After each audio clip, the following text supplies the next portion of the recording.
All right, welcome back to Extreme. Welcome back to another video.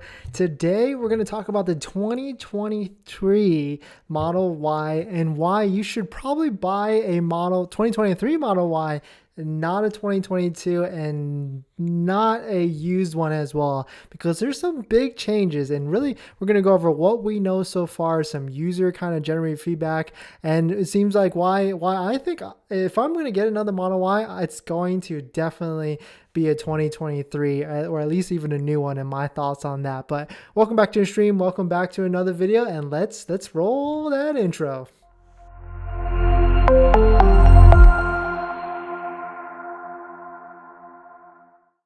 Welcome back to the stream. My name is Dennis. If you're new here, I love talking about Tesla hacking, as I like to call it, but basically just getting the best deal on a Tesla or selling your Tesla at the best possible price or getting good financing rates. So if you're interested in any of that, please hit that subscribe.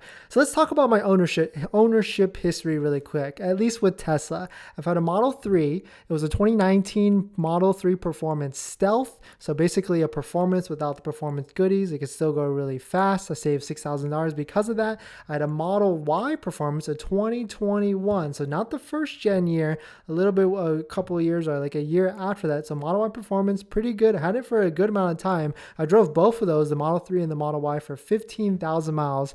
And then I most recently had a Model S long range, which completely changed my perspective on Teslas and EVs because of one thing and one thing only. And that one thing was basically just because of the air suspension. The air suspension on the Model S was game changer. It made it drive so much well, because that's been my one gripe with the Model 3, or it was my one gripe with the Model Y, and definitely was a gripe with the Model 3, and I just didn't realize it until after driving it a lot of highway miles and a lot of just daily driving and just driving a ton, like 15,000 miles in 7 months. I was driving everywhere. But that was my one gripe, is just because the Model Y and the Model 3 just did not have good suspension. I tell newcomers or people that actually schedule a call with me down below in the description, like in a calendar link, I tell them that a Model 3 is basically like worse. It's not luxury suspension. Unfortunately, you're paying luxury prices, but you're not getting luxury quality. You're getting technology that's like far, beats everybody else. But luxury wise and suspension wise, it's pretty harsh. Almost even worse than the Toyota Camry first, sometimes. But that's definitely being harsh. But the Model S completely changed my perspective on it. But let's go for some changes, basically what we know with the 2023, and really we'll just go into this one tweet because I'm going to trust this guy the most, because this guy, I guess, positively charged on Tesla. He just picked up a 2023 Model Y Performance, and he also had a 2021. And so the first thing that he said was vastly better suspension. Of course, we know this already. There's a new comfort suspension, new springs or shocks or whatever, and a lot of people have been reporting that the suspension is way better than the past. I think Ryan Shaw also picked up a Model Y long range recently, and he said the suspension is much better. So that gets me pretty excited because I had two Teslas on order. They both were deleted because I got banned, but now it gets me more excited because I want to try and get into another Tesla Model Y, possibly after I test drive the suspension and all that stuff. A couple of interesting things, like parking to drive transition is quiet. That's when you go from like park to drive, of course, with the shift knob or the drive stalk. And before in the past, it would make like a noise, like a, but now I guess it doesn't anymore. Better sound system. I'm not too exactly sure on that because it's probably very similar, and I haven't seen anything else on that. But way better build quality, very premium. That, I don't know if, that's probably just a constant improving thing for Tesla, because the 2021 Tesla Model Y that I had was way better quality than the 2019 Model 3.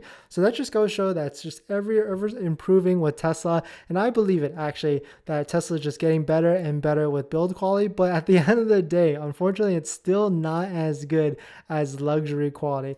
Steering wheel is better. It's heated. That was already a thing. Better handling turns. I'm not exactly sure on that. And then I did actually comment, because the Tesla Model Y has pretty bad turn radius, like U-turn radius, compared to other cars. from what I've experienced, and I've driven a lot of BMWs, Toyotas, Hondas and stuff like that, and those just felt like it was just a better U-turn radius. So I asked him, what's the turn radius? And then he said, or they said, unchanged. So unfortunately, just be prepared for that. If you have a Model Y on order and it's a 2023 or any Model Y or Model 3, the turning radius leaves, something to be desired there. So definitely some super interesting stuff with the 2023.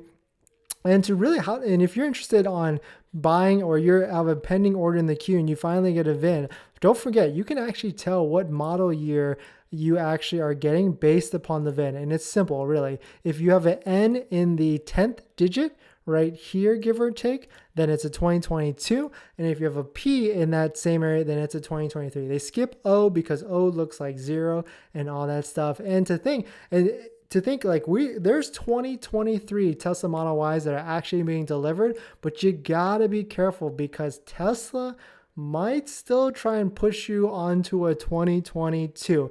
And I actually had a viewer that recently just picked up a 2022, and Tesla already actually offered him a $2,000 discount to buy that 2022. So I would not take a 2022 unless it had some sort of discount. And of course, that one only had 60 miles on it. So definitely some super interesting stuff on that. But there's a ton.